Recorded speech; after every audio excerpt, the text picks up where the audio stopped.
কিন্তু যখন এক বলে 6 রান দরকার, ওড়না চলে আসছে কোথায়? মাথায়। আবার মুনাজাত আছে না নাই? ঠিকই বাংলাদেশের দামাল ছেলে এমন এক শট মারলো, বল চলে গেল স্টেডিয়ামের বাইরে, ছক্কা, জিতে গেলাম আমরা।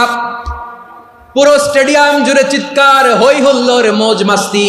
যেই মেয়েটা মাথার মধ্যে ওড়না দিয়ে এতক্ষণ সুবহানাল্লাহ সুবহানাল্লাহ বলে আল্লাহর কাছে দোয়া করেছে, ওই মেয়ে এখন আবার ওড়না ফেলে দিয়ে নাচা শুরু করে দিয়েছে। তাহলে আল্লাহর ভয়, আল্লাহর প্রতি আস্থা, বিশ্বাস, ভালোবাসা, এটা কি ক্ষণিকের জন্য? মানে আমার যখন লাগবে তখন আল্লাহর ইউজ করবো নাকি? হ্যাঁ, বিপদে আপদে, সুখের সময় দুঃখের সময়, সচ্ছল অসচ্ছল অবস্থায় বিশ্বাসীরা ভরসা রাখে একজনের উপর। চিৎকার করে বলো, পটুয়াখালী তিনি কে? সে আল্লাহ বললেন, গোলাম মনে করো না জাহাজ থেকে সদরঘাটে ভিড়িয়ে দিলাম, তুমি নিরাপদ হয়ে গেছো। মনে করো না 40,000 ফিট থেকে সেফ ল্যান্ডিং এর পরে এয়ারপোর্টে নেমে গেলেই তুমি নিরাপদ হয়ে গেছো। ও মিয়া, বিপদ কি শুধু সাগরে আর আকাশে? ঘরের বিপদও, ঘরের ভেতরও বিপদ আসতে পারে কি পারে না? এজন্য সূরা মুলক আল্লাহ বললেন, আমিনতুম মান ফিস সামাই আন ইয়াখসিফা বিকুমুল আরদা ফাইদা হিয়া তামুর। তোমরা কি ভাবছো তোমরা নিরাপদ? সাগরের মধ্যে তুফান, আল্লাহ আল্লাহ ডাকলাম, সদরঘাটে যেয়ে পড়ছি, বাইসে গেছেন তো আপনি। আর পাবে আপনারে আল্লাহ? আল্লাহরে তো সাগরের মাঝখানে তো আল্লাহ আপনারে পাইছিল, আর তো পাবে না। আর পাবে আপনারে? আর আল্লাহ ধরতে পারবে আপনারে? ঘরের ভেতরও বিপদ দিয়ে আটকাতে পারে কে? 5 স্টার 7 স্টার হোটেলের ভেতরেও আমাকে বিপদের মধ্যে ফেলে দিতে পারেন কে? আল্লাহ বললেন, তোমরা কি ভেবেছো তোমরা নিরাপদ? আমি চাইলে ল্যান্ডস্লাইডস, ভূমি ধস দিয়ে 1 লক্ষ এক মুহূর্তে নিয়ে যেতে পারি। এক সুনামি দিয়ে থাপ্পড় মেরে 3 লক্ষ সাগরের ভেতরে ঢুকায় দিতে পারি। 1 সেকেন্ডও লাগে না আমার। আম আমিনতুম মান ফিস সামাই আন ইউরসিলা আলাইকুম হাসিবা ফাসাতা'লামুনা কাইফা নাযীর। আল্লাহ চাইলে আকাশ থেকে পাথর বৃষ্টি নাজিল করতে পারেন কি পারেন না? এই মুহূর্তে এখানে ভূমিকম্প দিতে পারেন কি পারেন না? আচ্ছা, ভূমিকম্প যখন হয় আমাদের কারো হুঁশ থাকে? আপনি মনে করছেন আমরা সাধারণ মানুষ, আমরা দৌড় দেই, আর প্রেসিডেন্ট প্রধানমন্ত্রী ওনারা বুঝি খাটে শুয়ে থাকে? কথা বুঝে নাই বোধহয়। ভূমিকম্প, আর্থকোয়েক যদি হয়, বাঁচার জন্য আমরা কি করি? হয় খাটের তলায়, ডাইনিং টেবিলের নিচে, উপরে শক্ত কিছু আছে এটার নিচে, অথবা ঘর থুইয়া দেও দৌড়। তো প্রধানমন্ত্রী উনি কি করে? প্রেসিডেন্ট উনি কি করে? হ্যাঁ, উনি খাটের মধ্যে যে শুয়ে থাকে নাকি? উনিও দৌড়, সাধারণ মানুষও দৌড়, প্রধানমন্ত্রীও দৌড়, বাড়িওয়ালাও দৌড়, ভাড়াটিয়াও দৌড়, সবাই দৌড়। নাকি ভাড়াটিয়ারা বাড়ি থুইয়া দৌড়, বাড়িওয়ালারা আর বেরোয় না? এরকম না। তাহলে যে কোনো মুহূর্তে ভূমিকম্প দিয়ে নাস্তানাবুদ করতে পারে কে? আমার প্রিয় ভাইয়েরা, আমরা নিরাপদ নই, আমরা তার দয়ায় বেঁচে আছি। কার দয়ায়? এজন্য আল্লাহ বললেন, গোলাম যে কোনো মুহূর্তে বিপদ দিয়ে তোমাদেরকে নাস্তানাবুদ করতে পারি। বিশ্বাসী বলে যদি নিজেকে দাবি করো, সব সময় ডাকতে হবে একজন সত্তাকে। বলেন তিনি কে? এই কথা ক্লিয়ার? এই সবগুলো উদাহরণ শেষে সবার কাছে ক্লিয়ার হয়েছে না যে বিপদ থেকে, আপদ থেকে, পরীক্ষা থেকে, ক্যালামিটি থেকে আমাদেরকে কেউ বাঁচাতে পারে না একজন সত্তা ছাড়া। আবারও বলেন তো তিনি কে? ক্লিয়ার? হ্যাঁ, সবাই বুঝতে পারছেন? আচ্ছা, এবার আমরা দেখি বিষ্ণু ইসা ইসলামের জীবনে বিপদ আপদ ছিল কিনা। উনি বিপদ আসলে কিভাবে ডিল করতেন, বিপদ আসলে কোন দোয়া পড়তে হয়, কিভাবে ফরিয়াদের হাত উত্তোলন করতে হয়, কিভাবে রবের দরবারে নতজানু হয়ে ফরিয়াদ করতে হয়, এটা জানার দরকার আছে না নাই? আসুন আমরা বিষ্ণুনবীর জীবনী থেকে দেখি বিপদ আসলে উনি কি করতেন। বিপদ আসলেই প্রথমে বিষ্ণুনবী সাল্লাল্লাহু আলাইহি ওয়াসাল্লাম একটা দোয়া পড়তেন। কি পড়তেন? তিনি পড়তেন, ইন্না লিল্লাহি ওয়া ইন্না ইলাইহি রাজিউন। নিশ্চয় আমরা আল্লাহর জন্য, নিশ্চয় আমরা কার দিকে ফিরবো ভাই? আবার কার দিকে ফিরবো? আওয়াজ করে বলুন তো, আমরা এসেছি কার কাছ থেকে, আবারও ফিরে যাব কার কাছে?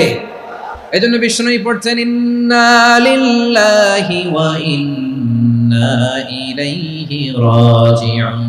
নিশ্চয় আল্লাহর জন্য, ওই আল্লাহর দিকেই আমরা ফিরে যাব। তারপরে বিষ্ণুই পড়তেন, আল্লাহুম্মা আজুরনি ফি মুসিবাতি ওয়াখলুফ লি খায়রাম মিনহা। একসাথে প্রথমে পড়তেন ইন্না লিল্লাহি ওয়া ইন্না ইলাইহি রাজিউন, তারপর পড়তেন আল্লাহুম্মা আজুরনি ফি মুসিবাতি ওয়াখলুফ লি খায়রাম মিনহা। মানে আল্লাহ, এই যে আমি বিপদে ধৈর্য ধারণ করলাম, এটার সব তুমি আমারে দাও, আর যেটা হারালাম এর চেয়ে ভালো কিছু দিয়ে মেকআপ করে দিও, ভালো কিছু দিয়ে বদল করে দিও। সুবহানাল্লাহ পড়েন। তাহলে বিপদ আসলে আমরা কি পড়ব? কথা বলেন। এই যে আমি শুয়েছিলাম, নাশিদ গাচ্ছিল ওরা, এদেশে পরস্পরে দেখা হলে দেয় সালাম, এদেশে আমজনতার হৃদয় জুড়ে পাক কালাম, এদেশে বিপদ এলে সর্বজনে সর্বক্ষণে দোয়া পড়ে ইন্না লিল্লাহ। কি পড়ে?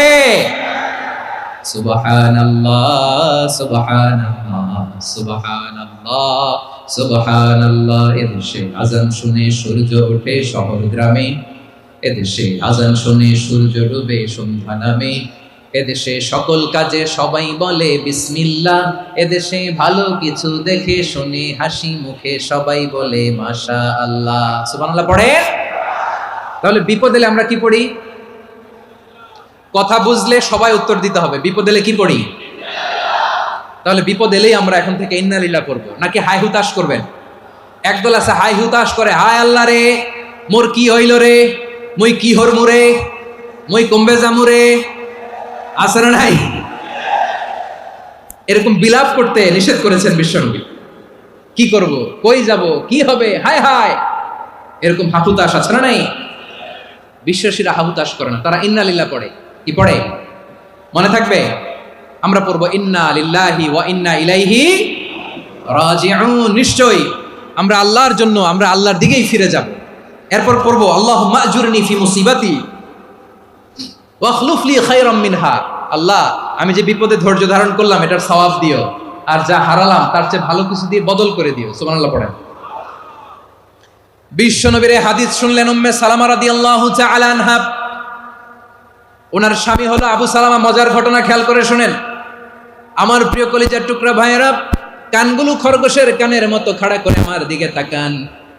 সাইয়্যিদাতুনা উম্মে সালামা রাদিয়াল্লাহু তাআলা আনহা, ওনার স্বামীর নাম আবু সালামা। শ্রেষ্ঠ দম্পতি, শ্রেষ্ঠ ফ্যামিলি। প্রথমে হিজরত করেছিলেন হাবাসায়, পরে হিজরত করেছেন মদিনায়।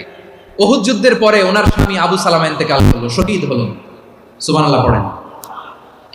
যখন আবু সালামা ইন্তেকাল করলো, উম্মে সালামা রাদিয়াল্লাহু তাআলা আনহা কেঁদে কেঁদে হয়রান। আর নবীর শিখানো বাণী অনুযায়ী তিনি বারবার পড়ছিলেন ইন্না লিল্লাহ। কি পড়ছিলেন? মুই কই যামু, কি হরমু, এগুলো বলে নেই। কি বলছে? ইন্না লিল্লাহ।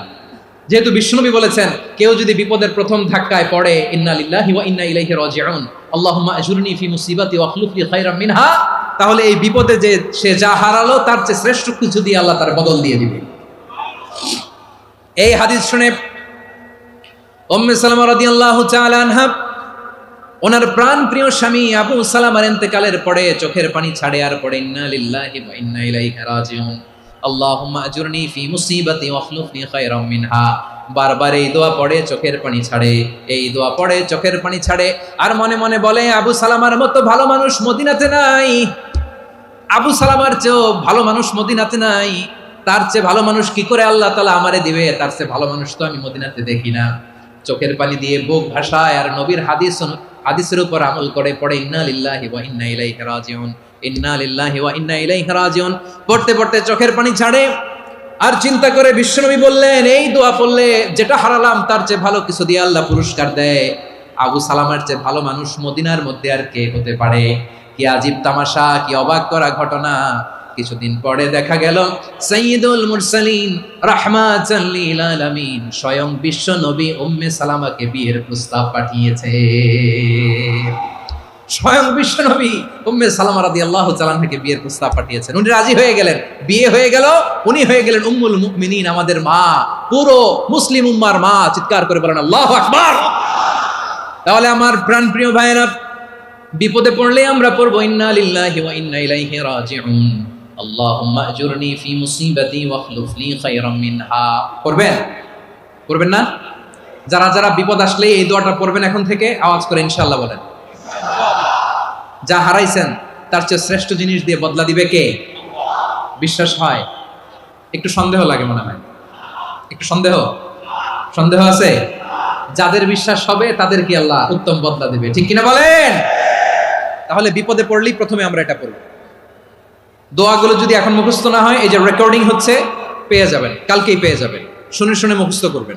আমার মায়েরা, আমার বোনেরা, আপনাদের জন্য 3টি মাঠের অ্যারেঞ্জমেন্ট করা হয়েছে, আমি জানি। আপনারাও এই দোয়াগুলো পড়বেন, আপনার স্বামীকে শেখাবেন, সন্তানকে শেখাবেন, আপনার পুরো পরিবারটাকে জান্নাতের টুকরো বানিয়ে দিবে কে? তাহলে বিপদ আসলে প্রথমে কি পড়তে হবে এটা জেনে গেলাম।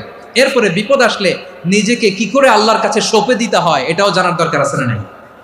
বিপদে প্রথমে ইন্নালিল্লাহ পড়লাম, ধৈর্য ধারণ করলাম, বিপদ থেকে উদ্ধারের সর্বোচ্চ চেষ্টা করলাম।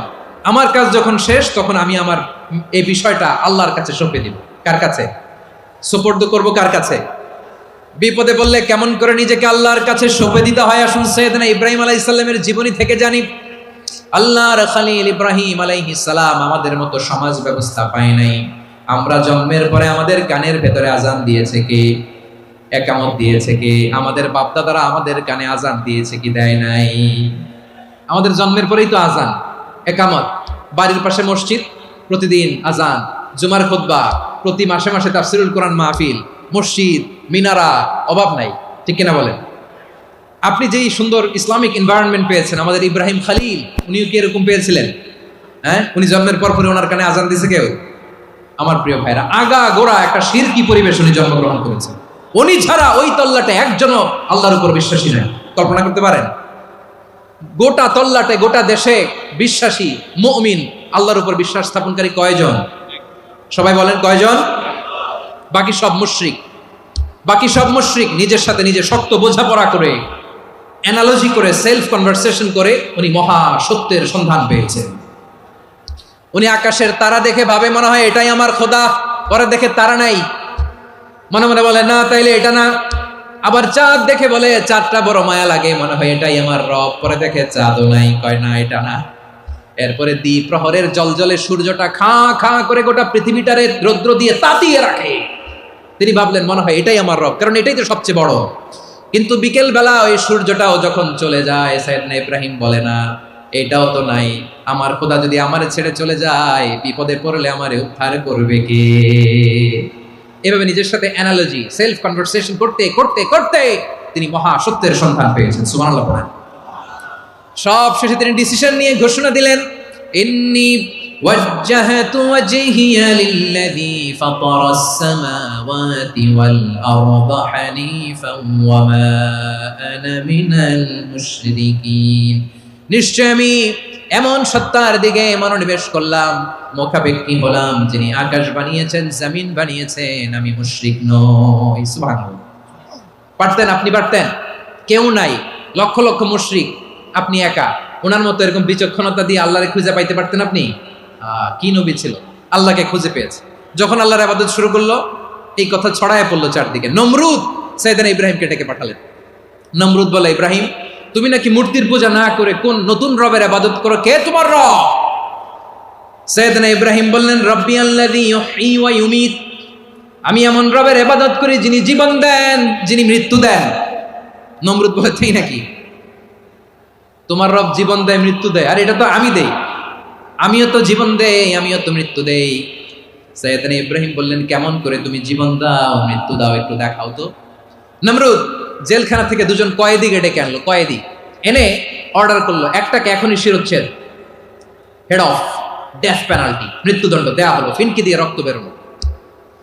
নমরুদ বলে, দেখো দুজনকে ধরে আনলাম, একজন কয়েদিকে দিলাম ডেথ পেনাল্টি, মৃত্যুদণ্ড, ওরে মৃত্যু দিলাম।